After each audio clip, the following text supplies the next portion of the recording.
미술사를 통해서 배우는 삶의 지혜, 방구석 서양미술사, 한눈에 팍팍팍 전체지도. 우리는 전 시간에 미래주의, 신조형주의, 러시아 아방가르드, 정밀주의, 오르피즘에 대해서 공부했어요. 이것은 산업시대에 적합한 미를 탐색하기 위해서 나온 사조들입니다. 미래주의는 이탈리아, 신조형주의는 네덜란드, 러시아 아방가르드는 러시아, 정밀주의는 미국, 이렇게 나타났었죠. 이것들은 산업화 시대에 적합한 어떤 단순함을 찾기 위해서 피카소의 입체파에서 가져옵니다. 이전의 그림들은 이렇게 사실적으로 그라데이션이 들어가고 복잡했죠. 근데 이런 것들을 산업화에 맞춰서 제작을 한다는 것은 거의 불가능했습니다. 좀 더 단순화 시켜야 됐겠죠. 근데 피카소 같은 경우에는 형태도 단순화되고 평면적인 색들을 칠하기 시작했죠. 이런 것들이 영향을 준 겁니다. 이렇게 산업화가 전반적으로 산업화가 미래를 유토피아로 만들 수 있다고 사람들은 믿어서 산업화에 대한 멋진 모습들을 그리기 시작했어요. 하지만 그 산업화는 세계 대전을 만들어내죠. 1916년의 말입니다. 그렇게 믿었던 산업화에 대한 어떤 희망들이 무너지자 그 이후에 허무주의가 나타나게 되죠. 그거의 반동이 다다입니다. 그래서 오늘 다다와 초현실주의에 대해서 공부해 볼 거예요. 유럽의 1차 세계대전이 1916년에 일어났어요. 이것들은 모든 사람들에게 큰 충격을 줍니다. 자, 다다 배경입니다. 1차 대전의 발발로 합리주의 문명에 대한 회의가 일어났어요. 산업혁명에 의해서 사람의 합리주의가 산업화를 발전시키고 이것들이 모든 것들을 다 유토피아로 만들 수 있다고 했었는데 전쟁이 일어났죠. 전쟁이 일어나자 중립국이었던 스위스, 칠리, 볼테르, 카바레에서 모인 예술가들이 허무주의를 표출하기 시작합니다. 다다의 특징을 한번 알아보도록 할까요? 전쟁을 일으킨 모든 사회체제, 권위, 철학, 문화를 철저히 파괴하기 시작합니다. 모든 질서, 합리성을 불신하고 허물을 돌려버리죠. 미술의 형식 파괴와 콜라주, 오브제 등 우연성을 강조하는 기법을 활용합니다. 그전에는 계획된 합리성에 의해서 작품이 만들어졌는데 그것들을 다 부정하니까 우연적인 것들을 활용하기 시작한 거죠. 레디메이드, 움직이는 오브제, 자전거 바퀴 같은 것도 활용하고요. 콜라주, 메르츠, 해프닝을 시도해봅니다. 내용적으로 현실을 비판하고 풍자적 내용이 주류를 이루죠. 이러한 다다가 어떤 영향을 미쳤을까요? 전위적이고 실험적 기법을 모색하고 반예술을 추구합니다. 이러한 경향들은 미술에 대한 새로운 개념 변화를 시사하게 되죠. 비합리적이고 무의식 표출의 목적을 둔 초현실주의 탄생을 예고합니다.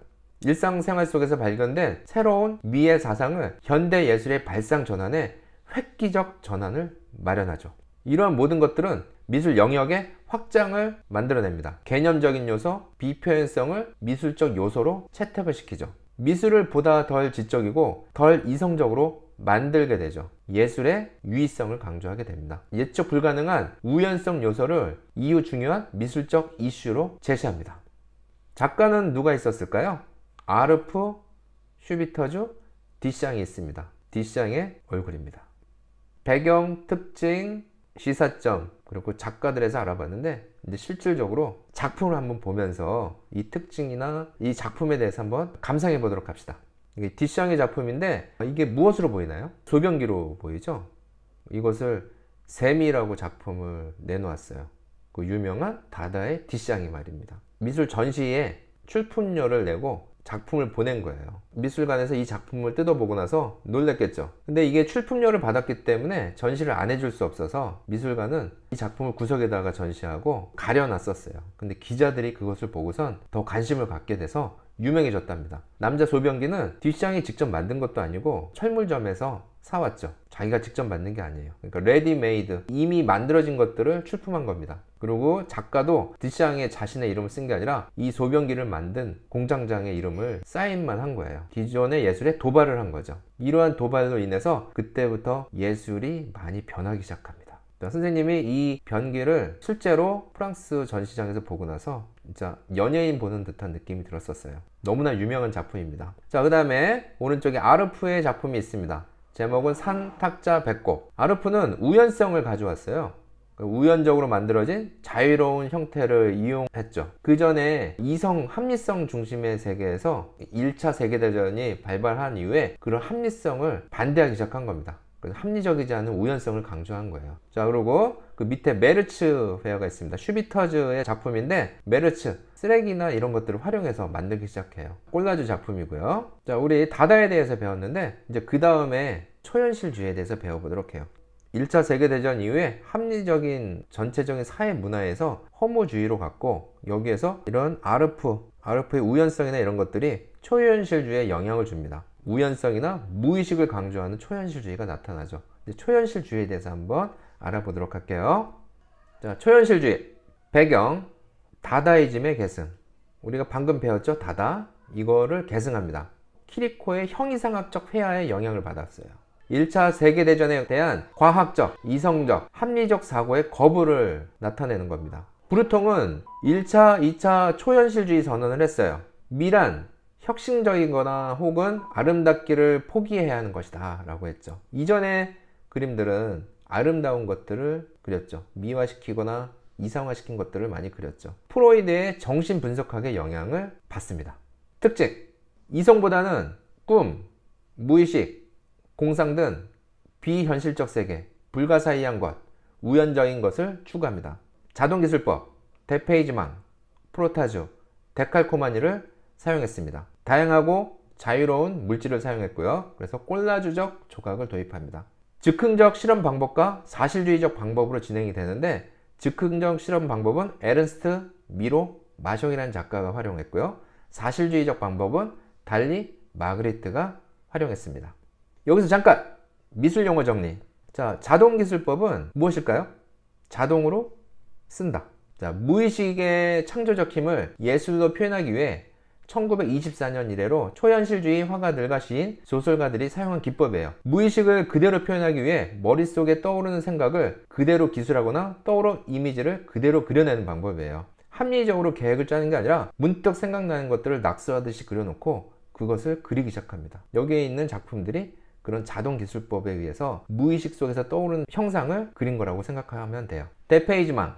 데페이즈망은 주로 우리의 주변에 있는 대상들을 매우 사실적으로 묘사하고 그것과는 전혀 다른 요소들을 작품 안에 배치하는 방식으로 일상적인 관계에 놓인 사물과는 이질적인 모습을 보이는 초현실주의의 방식입니다. 왼쪽의 그림을 보면은 사람의 몸이고 사람의 얼굴과 다른 동그랗고 얼굴은 조그맣게 해서 이질적인 것들이 조합되는 거예요. 이렇게 어울리지 않는 것들이 조합이 되었을 때 기이한 느낌이 들고 초현실적인 느낌이 들겠죠. 두 번째 그림, 하체는 인간, 상체는 물고기가 들어가 있어요.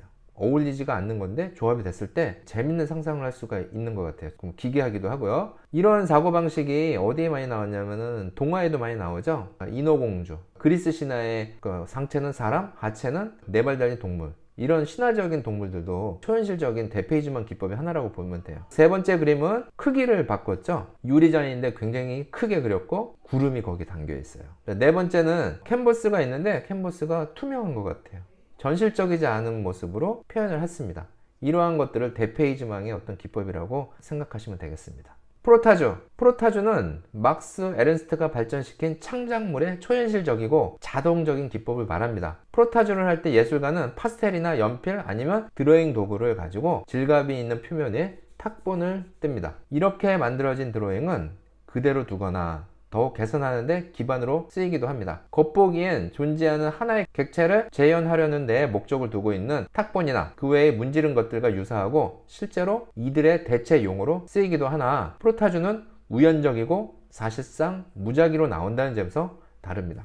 우리 초등학교 때 한 번씩 동전 올려놓고 그 위에 종이 또 포개서 긁어서 연필로 긁어서 만든 거 해봤죠? 이게 프로타주입니다. 초현실주의 작가들은 종이나 캔버스에다가 어떤 대상을 이렇게 긁어서 우연적으로 나온 거에다가 덧그림을 그려서 무의식적으로 연관시켜서 그리는 작업들을 많이 했었어요. 우연적으로 나오는 효과들을 활용했던 거죠. 데칼코마니, 이것도 초등학교 때 많이 해봤죠. 한쪽에다가 색깔칠하고 접어가지고 이렇게 펴서 대칭이 나오게 하는 기법이죠. 이것도 우연적으로 나오게 되죠. 초현실주의 작가들이 이것들을 초현실주의 양식에 적용을 한 겁니다. 데칼코마니는 장식 기법 중 하나로 도자기 혹은 기타 물건 등의 파나 혹은 미술 작품을 옮기는 것을 말합니다. 1750년 영국에서 최초로 발명되었으며 프랑스에서 최초로 데칼코마니라는 용어를 사용하였습니다. 영어로는 데칼코마니아라고 불리고요. 1936년 초현실주의 화가 오스카 도밍게즈가 종이 위에 구아슈 기법으로 그림 물감을 바르고 그것을 두 겹으로 접거나 다른 종이를 그 위에 겹쳐 압착했다가 떼어내는 방식으로 효과를 나타내기 위해 사용했습니다. 아래의 그림 두 개는 데칼코마니 기법이죠. 대칭적으로 나오는 기법입니다. 작가를 알아볼까요? 달리, 마그리트, 에른스트, 미로, 마숑.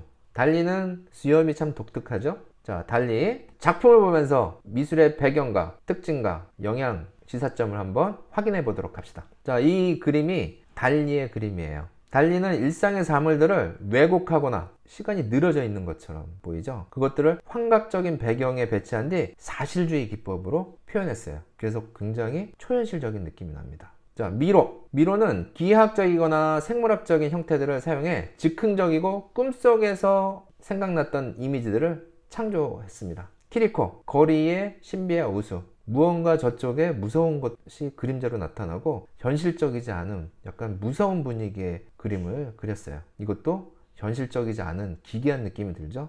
자, 에른스트, 가정의 수호천사. 형태가 우연적이고 무의식 속에 있는 형태 같죠. 그리고 마그리트, 가짜 거울. 눈이 그려져 있고 눈 안에 현실적이지 않게 구름이 있어요. 마그리트는 불합리한 요소들을 병치해 일상의 사물을 비이성적으로 왜곡시키고 있는 겁니다. 자, 오늘 배운 것을 한번 다시 정리해 보도록 합시다. 한 번에 팍팍팍 정리! 산업화 시대가 이루어지고 산업화의 형태에 맞춰 가지고 미래주의, 신조형주의, 러시아 아방가르드가 나왔죠. 정밀주의, 오르피즘이 나왔는데 전쟁이 일어났어요. 1차 세계대전이 일어났고 이에 따라서 그 합리주의에 의해서 발전해왔던 산업화에 대한 어떤 반발로 모든 것들을 부정하는 허무주의와 무의식을 강조하는 게 나타나는데 허무주의는 다다, 무의식은 초현실주의가 나타난 거예요. 그래서 오늘 다다를 배웠고 초현실주의를 배웠습니다. 그 다다의 작품에서 샘이라는 남성 소변기 레디메이드 작품이 나타났고요. 그로 인해서 우연성들이 나타납니다. 그 무의식을 강조했던 초현실주의가 나타납니다. 여기서 달리의 얼굴은 이렇게 생겼었고 뒷시장의 얼굴은 이렇게 생겼습니다.